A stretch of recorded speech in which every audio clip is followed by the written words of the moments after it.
Hi, I'm Sheryl Stiles, and this is my audience, Dane and Janet Blankenship.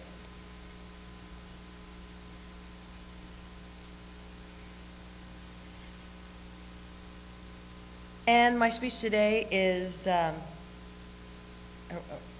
we ready to go? Yeah. My speech today is entitled Out of the Abyss. It's basically to help plan to lower your debt by taking the steps forward now to eliminate your financial burdens or lower your financial burdens so that you can have financial freedom. This doesn't mean it's not about getting rich quick. It's not about making more money. It's about using what you have now and lowering your financial burdens so that you can actually make ends meet and you don't feel like you're under this huge weight. In 2009, I wrote a book because I felt so passionate about this subject. I was actually unemployed at the time. And what I bring to this and why I think that I'm qualified to write this is because I myself have been in debt up to my ears before and recovered. And I can tell you what not to do, and I can tell you what worked for me. Today I'm going to discuss, first of all, knowing what your net is.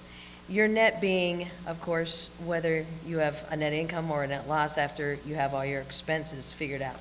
And I even have a worksheet in my book, and also as a handout here for this speech, basically figuring your car payment, all your other bills. One bill or one expense that a lot of people overlook is what I like to refer to as your habitual indulgences.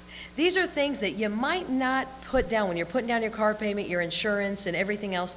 You might not list your habitual indulgences, but they're like, maybe you like to stop at Dunkin' Donuts and have a cappuccino, and you do that a couple times a week, and all of a sudden it's $12 a week, or it's $10 a week, and it's $40 a month, and it starts to add up, and you're not figuring that in, and then at the end of the day, you're going, why am I still in the red? Well, maybe you can't go and get a pedicure. Maybe you can't go for the cappuccinos. Maybe you need to find some other things. But if you don't know your net to begin with, you're never going to be there. Also, discovering how to save and making it automatic will assure that you follow through with savings. It's really difficult for most people to just say, okay, I'm just going to get paid in cash, and here's my $50, and I'm going to take 10 of that, and I'm just going to put that in the bank, and I'm not going to touch it. You're probably not going to do that. What I suggest is like I do, is have an automatic payment taken out of your checking account on your payday. You don't get it. It's going, actually what I do is I buy stock. There's, later on I'll get to a website that you can go to and you pay almost zero in commissions to buy stock with. And also making a plan for the future and setting achievable goals. This will hasten the process. Reducing your debt starts with reducing your habitual indulgences and then starting an emergency fund.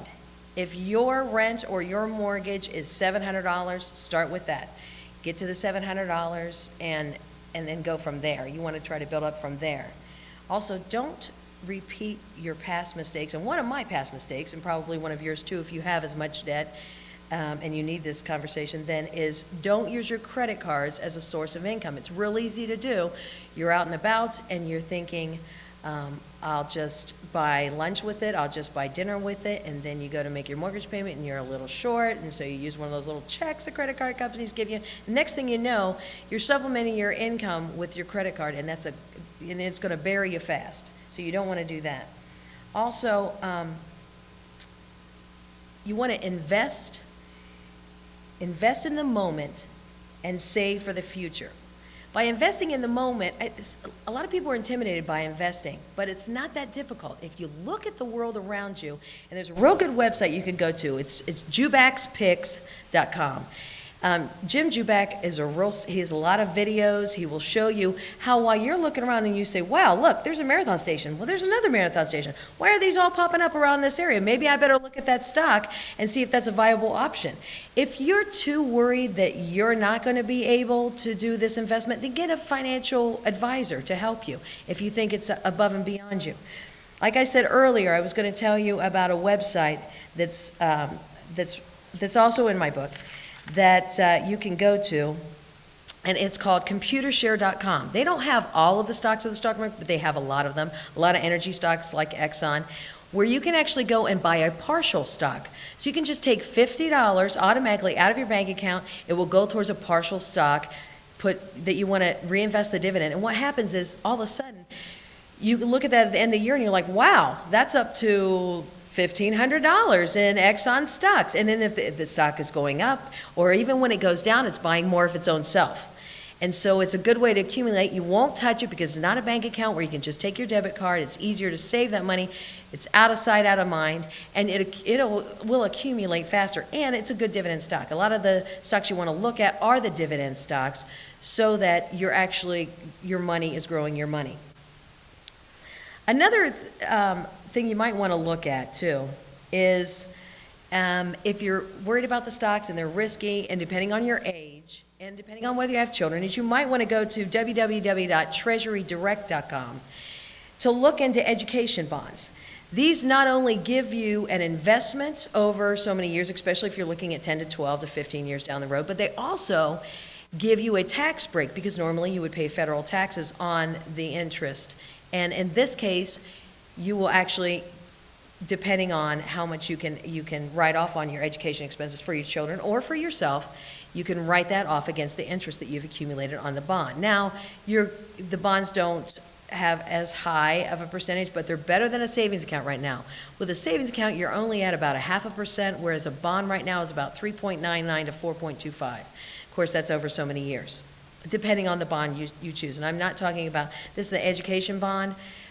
There are some others that, like the regular savings bonds, they're only about 0.5% because you have to keep them for such a long time. You buy them for half price. Still in all, you'll never lose your money, and it's a good way to save. But no matter how you do it, make it automatic. Make it so that you don't have to go and take that money out of your account and do it yourself, because you probably won't. When you're looking at higher ticket items too, like cars, or if you're going to look for a down payment of the house, when you know your car starts to break down, or even if you're making your car payment now, make another car payment.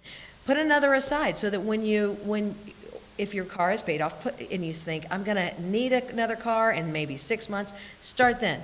You make the $200 car payment or make a $300 car payment. What you've done is you've assured yourself you can afford it, and you've already started on your down payment. Only you can manage your finances. You know, living in hawk over your head and letting your yearnings exceed your earnings will stress your life, and it will stress your relationships. You have to keep trying even when you fail. You're going to have setbacks. Costly things are going to come up. There's going to be things that right when you think you got your head above water, it's still, the tide comes in and you're back under. But that's okay because you have the tools to get yourself back up where your head's above water again. I had a coach, I used to go to a lot of motivational speakers, and I still remember this poem that he used to do. He said, if you think you're beaten, you are. If you think you dare not, you don't. If you try to win and think you can't, it's almost a cinch you won't. If you think you lose, you're lost, because out in the world you find success begins with a person's will. It's all just a state of mind. So I hope that you go away from this with a better state of mind on how to get your finances under control. Thank you.